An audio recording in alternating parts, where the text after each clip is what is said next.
Sara Zozaia, digarri egin zait, atxa diskorein aurkeztu duzunean, lau kantu berri hoiek, horiek entzunaz etorri gara gainera bidean. Eta hor dagoen mistifismo guztia, hor dagoen kolorea, hor dagoen aire guztia, ezta? Eta ez dakit, soinu horiekin espero nuen, bedroom popa dagoen bezala zuk musiko horiek etxean, zure gelan, zure logelan, txokoren batean, alako leku intimoren batean eginak izango zirela. Baina orain konturatzen naiz, alako, ez dakit, taldeek erabiltzen duten lokal horietako batean aritzen zarela musikak prestatzen. Deigarria da, ezta? Hola, kontraste puntu bat bezala badago hemen, ezta, Sara? Bai, gainera nire ametsa bai da etxean sortzean ere musika, eta imaginatzen den nire burua naturatik oso hurbil, zakit baserri edo bai behintzat arbolo ez inguratutako toki batean. Alako giro intimo batean. Bai, uste dut hori izango dela ideala, baina, klaro, kasu hortan, bizilagunak ez nituzke edukiko eta orain bertan baditut. Eta hori da, arazo batez beraien gandik, beraiek gainera etortzia kontzertutara, dira oso bizilagun. Bai. Ulertzen zaituzten ulertzen bizilagun. Haute, egia da. Baina niretzako da pixkat barrera bat hori, ze ja limitazio bat bezala hartzen dut, nire burua ez da hain libre sentitzen, eta erabaki nuen lokal bat izan litekela oso toki ona librago sentitzeko. Berez ez behar, zegia da ni bakarrik egoten ez dela teklaua, kasko batzukin egin ezake. Baina badut ritual moduko bat, eta etxetik ateratzen naiz zen momentuan. Ikusi dugun hori. Bai, hori da. Oinez etortzen naiz, eta ezakit zer daukan horrek, baina egia da iristen naizela, eta ja, pixka bat botaka bezalako bat egiten dut, eta benga, egunean kargatzen joan energia guzti hori, batean ja bota egiten dut. Eta hortarako oso baliagarria da espazio. Azken 2 urte hauetako musikak, soinuak eta doinuak orain atxa izeneko lan berrian sartu dituzu, hor erakutsi dira. Ja diskori denon eskura dago, ez bakarri gainera ohiko format horietan, baizik eta kasetean ere bai kasu honetan, egin dituzu alako autu batzuk ere kantu horiek erakusteko, ezta? Autu fisiko batzuk ere esango dugu, ezta? Bai, egia da kasetarena izan dela erabaki bat, etorri dela gehiago portadaren gatik. Portadak Joseba Eskubik egindako obra bat da, eta formatua imaginatzen nuen kaset batean, ze dijoa perfecto. Eta orduan, errespetatu dut, bere obra, ze uste dela epearen metafora oso argia. Orduan, nahi nuen hori hobekien mantendu. Hor deigarri egiten zaidana da, zure sorkuntza hori, dana mundu digitalean, mundu elektronikoan da, eta gero hori zer, eta hain formato fisikoetan, analogikoan erakuste, ezta? Agian bada zure belaunaldiaren, ez dakit, 2 mundu ezberdin horien arteko uztartze bat bezala, ez da, Sara? Guztiz, gainera uste dut hor badaukagula guk zerbait haustura moduko bat, eta orain bertan nire inguruko lagunekin hitz egiten, eta badugu tendentzia bat joateko berriro iPodaren bila, edo kamera desechable hoien bila, analogikoaren bila, ze bazen momentu bat non uste dut ansiedade gutxiago genuela, eta genuela baita ere askoz lotura handiagoa bizitza errealarekin. Horri emandako erantzun bat ere bada zure musika, ez da? Esan nuke, hemen badago, ez nago oso eroso mundu honetan, eta beste mundu bat imaginatu nahi dut, ez da? Bai, horrela da, eta gainera askotan egoten naiz deixente odeietan. Bai, Bai, oso piztiz. Eta hori oso ongi dago sortzeko. Baina gero ja da lurra ikutu behar dela baita ere. Oso deigarria egiten zaien beste gauza bat. Atxa, aita, ala esango genuke diskoaren izena kasu honetan, ez da? Aita presente duzu, ze gaur esate baterako elkarrezketa honetara ekarri duzun alkondara ere, aitarena da, Sara. Bai, ekarri dut zegoia da normalean lokalera etortzen naizela jantzita pijaman askotan etortzen naiz. Gertu daukazu, Oso gertu daukat. Eta berandu etortzen zara nobait orduan. Edo goiz. Bueno, hori ere, bai, arrazoia. Zer ordutegi izan liteke? Gu ona zer ordutan etorriko ginake Sara Zozaia hemen harrapatzeko. Zein ordu izango litzateke bat, esate baterako? Kurioso da, ze aldatzen da deixente baita erronkaren arabera. Baina gira goizetan dagoela lasaitasun bat, oso gokia dena, sortzeko. Eta esango nuke gainera, uste dut, dagoela ilusio moduko bat iluntze gau parte hortan, eta uste dugu ona dela sortzen dagun hori, baina ez da hain ona. Ai, ba! Bai, hor nik uste dut dagoela autoengaino txiki bat. Eta goizetan sortzen den hori kalidadez hobea da. Badago beste esplikazioren bat izenburu hori aukeratzeko edo... Egia da, askotan ere erabaki artistikoak ez dutela logika bat jarraitzen, eta gero amaitzean aurkitzen diet esan nahi bat. Aiba! Hori pasatzen zait dexente. Egia da, aita presente egon dela ispilu moduan, esango genuke, eta ikusi dut aita, ezagutu dut, bai aita, bai ama, beraien historia pertsonala, ez? Ja, aldatzen zaizu pixka bat begirada, eta izan da polita ze epearen bihotza da elurra kantua, eta bertan aitak egin du poema bat, eta hortik, pixkat tiraka eta atxa baita atea, ataka izan daiteke, hitz joku hori erabiliz, etorri zitzaidan hitza izan zen. Eta esan dizuan bezala logika nahiko abstraktoa izan dezake erantzun honek, baina prozesu artistikoan ere kasuan, egiten dudana da, datozen gauzak, datozen moduan, edo ikusten dudan moduan dana batu, eta sortzen da obra, naturalki. Bueno, eta soinuz inguratutako giro honetan, aritu gara zure lain horretaz, zure ies bideo horretaz ere bai, baina zergaitik ez, etorri gaitezen zaratara, zezu industriako emakume ere bazara, zuk industria barrutik ezagutzen duzu, manager lanak egin dituzu, jaialdi potoloak ere sortu dituzu, eta, mundu honen bi aldeak oso ondo ezagutzen dituzu, Sara. Industriatik ze ikasgai oso importantea dira ditu Sara Zozaiak? Gehien bat esango nuke, azkar igotzen den zerbait, horrek badu aukera oso handi bat baita azkarra erortzeko. Eta aparra segituan jisten dela.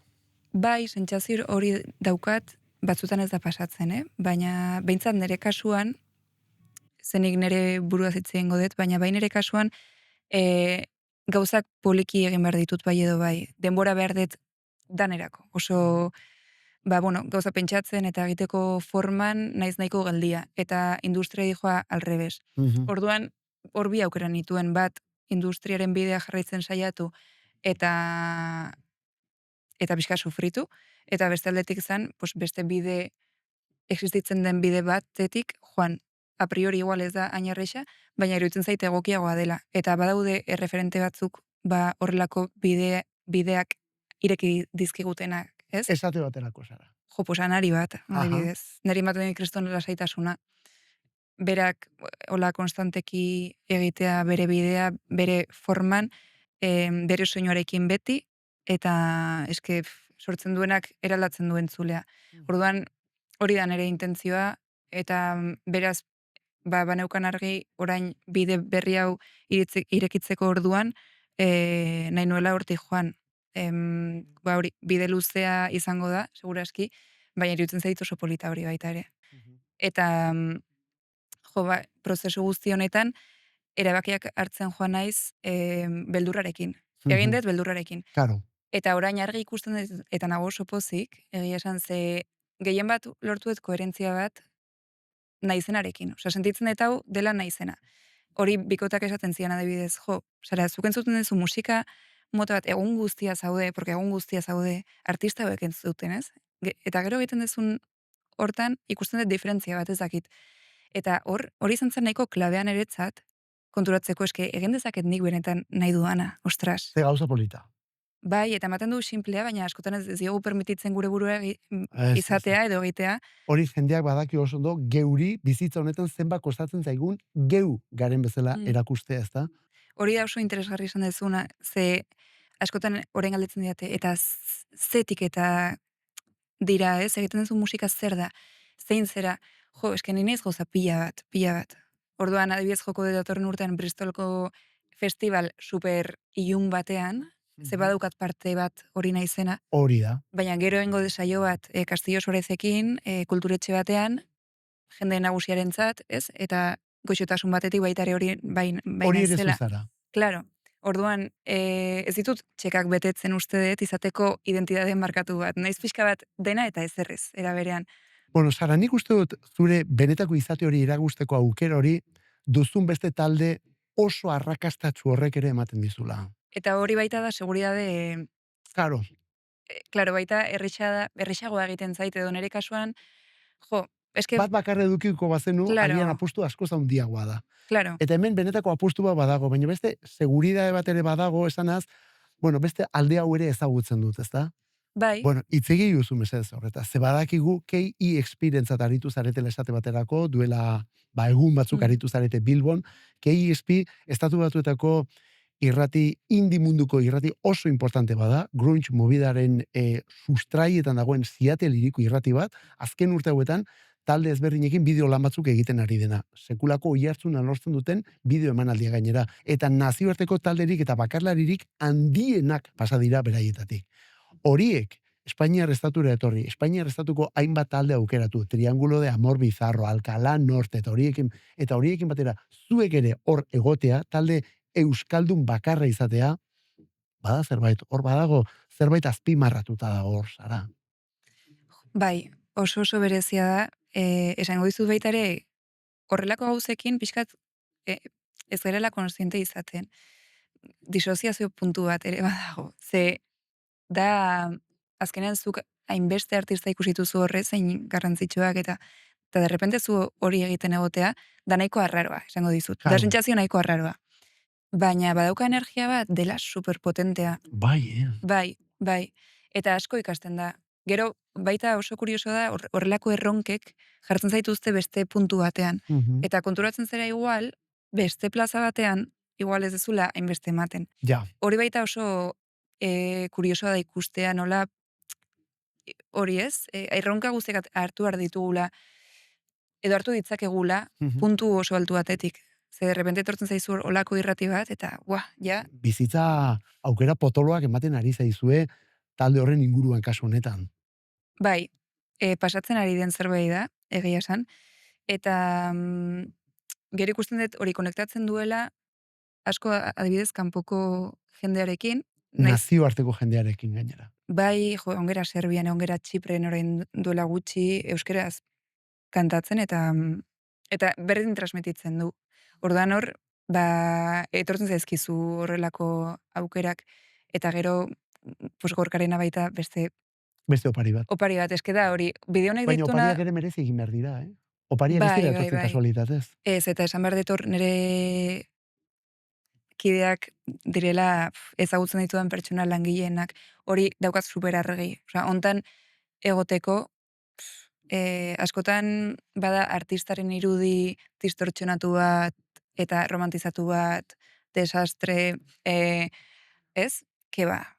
Ezagutzen ditudan musikari onenak, bueno, ezakit bai, dira kriston langileak, eta kuriosidadez beteak, eta bai. Sara, zure realitatera etorrita, zure katxarroak ikusi zaitut lespol batekin, nor zoragarri batzukin, elektronika zinguratuta ere bai, hala ere esan didate zure lehen da beziko instrumentua, eskusoinua, akordeoia izan zela.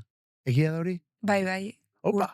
Urte pila bat, eman ditut nire bizitzan akordeoia ikasten, kontserbatorioan, eta bueno, sakrifizio handia izan da nire bizitzan. Bai, alakoetan maitasun gorrotoak sortzen dira, ezta, Sara? Piskatxo bat, bai. Oain zerrokozu akordeoia erabat apalankatuta, han etxian daukezu armairuan gordeta edo? Oaintxe bertan, bueltan ekarri dut. Ai ba! Bai, oaintxe bertan, bai, izan nire denbora bat urrutiago egon nintzena, baina, jo, eske badu soinu tekstura bat oso interesgarria, eta berriro orain, bueltan ekarri dut. Baina etxean daukazu, hemen gitarra ikustu, teklatu hor dago, hemen ez dago akordeorik, ez? Ezkutuan dakator. Bai, hemen daukazu? Bai. Eta nun daukazu ba? Hor, eskinan dakat, erabiltzen dut batzuetan. A ber, ekarri katxan. A ber, ezakit. Hauz pizkatxoa deukiko, baina berdin da, oituta gaude Sara, ez dago problemarik. A ber. Sara Zozaia eta bere lehen akordeo jura orduan. Bueno, barkatu Sara, hori garbia dago, horrek ez dauka utzik, Bueno, ez pentsa. Beira. Polita bada. Bai, polita da, beltza. Bai, ez da kasu honetan gainera botoiduna da, ez da teklatu duna. Hori da. Bueno, eta honi gaur egun erabilpenik ematen diozu, esan duzu pizkatxo bat berreskuratzen ari zarela akordeoarena. Badakit nara diskoan erabili zenuela zerbaitetarako, aurreko lanean erabili zenuen, orain atxa honetan ez dut uste akordeori dagonik, ez da? Ez dago, uda izeneko kantuan bai erabili nuen, eta gero kuriosa da, bueno, etorri zait aukera bat arreglista moduan akordoi erabiltzeko, Nacho Murrek deitu zidan, Luis Ferkanen diskoan parte hartzeko. Ole! Bai, eta oso aukera polita izan da, eta konturatu naiz, hor badagola bide bat egin nahiko nukeena, beste artistei musika egiteko hori, gustatzen Bai, eukizu flashback antzeko zerbait, ez da? Iraganaren itzulera bat bezala, ez da? Pixka bat bai. Jo, ze polita. Bueltatu berriro esentzia hortan. Eta esate baterako akordeoiarekin, a ber, egiz aprobat, ze jotzen zenuen esate baterako akordeoiarekin? A ber, bira, hau, aldatu behar da. Hor bai. Hau da, beti jotzen dudan zerbait, osanek sortua da, oso txinplea. Zeure komposizioa da. Eta noiz bait, egineko nuke kantu bat honekin.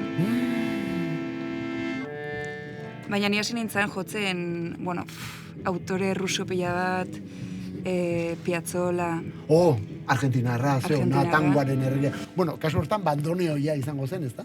Bai, honintzako bat zeuen arregloak, baina, eta gero, gehien gustatu zaidan piezak, izan dira Amelie pelikulan Jan Tiersenek egindako. Hemenik Amelirik atera da, Sara? Atera da, oraintxe bertan ez dakit, osea, benetan ez dakit dela. Gun nahiko genuke hola pizkatxo bat bultzatea sokortat itira egitea. A ber,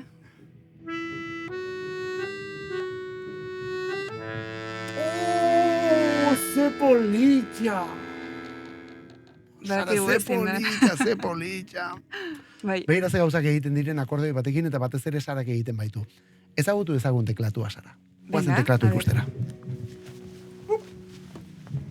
Hori bai dela zure benetako instrumentua, guk behintzat honekin lotzen zaitugu, tekla hauekin, gorri honekin, zenbat kantu hemendik, ez, Sara? Zenbat abesti, zure repertorioko gehienak hemendik datoz. Bai, soinuak hemen gordetzen ditut eta joan gaitezke ikusten hemen. Van Halen, Cars, posible da. Ez den, hori dira, tortzen direnak. Berak da kaskeatu.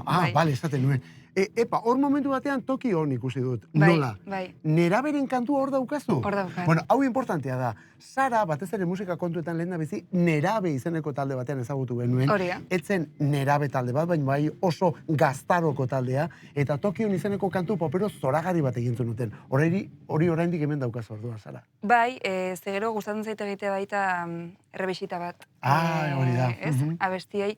Eta... Agian hori posible izango litzateke. Sara Zozaiak moldatuta, tokion, baina gaur egungo soinu hauetara ekarrita. Bai, guztiz. Egiten ditut ariketa horiek, lokalean. Eta, kontekstuaren arabera gustatzen zaite eramatea igual zatitxo bat, edo... Bai, mozten ditut. Keinuak egitea. Hori oso polita da musikan. Beste kantu baten zati bat, klak, berri baten sartzea, hori da delakoa. Bai, polita da. Egin ditzago una proba batzuk, esatu baterako. Bira, adibidez hemen, hau da pixkat randoma, baina koberrak egitea gustatzen zaita asko bertsioak. Eta aterazitzaidan base bat, nahiko... Baina esaiazu izen batzuk, zeinen koberrak egitituz esatu baterako? New Order, adibidez gustatzen zaita asko. Bueno, itzpotoloa dira. Bai, Evanescence. Evanescence, baita. Aiba! Hori dan ere emule garaia. Bai, dudari gabe. Hori da, 2000ko lehen urteaietako talde arrakastotxo bietek, bueno, oraindik ere ari dena, baina rock gotiko horrekin, ez da? Eta Evanescence ze kantu egitu, My Immortal edo, ez dakit? My Immortal da uste daukat melodia. A ber, Claro, aterazitzean hor base bat nahiko elektronikoa esango nuke,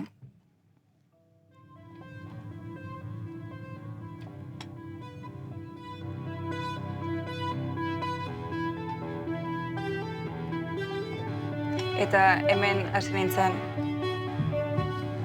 How can you see into my eyes like open doors? Bakizu ze kantu da. Oso polita. Ez da My Immortal, baino zoragarria da. Claro, eta hor, pues, mantentzen dut, eta hor, sartzen dut. Hau ja, haren nahi egiten ere kanta, Ja, hemen ja, improvisatzen ari zara horren gainean. Horian. Eta sua, babes.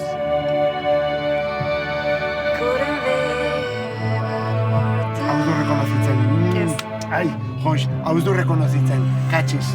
Bueno, hor daude aukera pila bat. Jo, ze polita, ze polita. Bai. Jo, alare gauza deigarra egiten zait, eta hau zer demendako zuntara mankulu txiki hau zara? Pues biraudan ere amuletoa, Ai, ba. bai, eman zidan asko dakien pertsona batek, eta eman zidan ere gira, lehenengo gira genuen bakarrik apirila hontan, Kordoba inguru hortan, eta bakarrik joaten lehenengo aldia zen. Eman zidan hau esan zidelako emango zidala, seguridade bat, eta horrela izan da.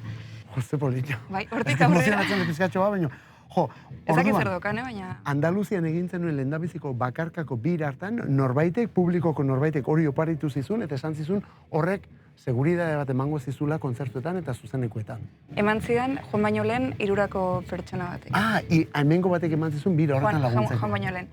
Eta gehia esan da, kriston laguntza orain ja beti daukat nerekin. Eta ematen dit, ezakit, sentsazio bat. Ez que Sara, hasi gara alako espiritualidade kontuekin, hasi gara alako mistizismo kontuekin, hasi gara alako laino kontuekin, horremestetan gaur atera duan hitza, ez da? Eta begirazazun non bukatzen ari garen. Bueno, despeditu ezagun eta despeditu ezagun musika apur batekin, Sara. Eskerrik asko bide batez. Ze ondo hartu gaituzun, gaur goaz beste aire batean goaz, benetan baiet, Jo. Eskerrik asko. Zerekin agurtuko dugu? Lehenegon gera hitz egiten pixka bat New Age, horreta zenia eta nahiko referente izan ditut. Soinu bat topatu dut duela gutxi, eta horrekin amaituko dut xorieri mintzatzen. Xorieri mintzatzen, aizeari. Xorieri mintzatzen, aizeari. Oianeko zuaitzelita zeruko izarrei. Mintzatzen aizeari, xoro baten zaukat. Badakizu zer egiten zaian zoragarria, Sara? Hemen dagoen zarata giro honetan, hauek tratatutako gelak dira, baina algoetako taldeak ari dira egur batean, denak entzuten dira. Zu bat batean alako suabetasun honetan, egiten zaiz zoragarria. Eskerrik asko.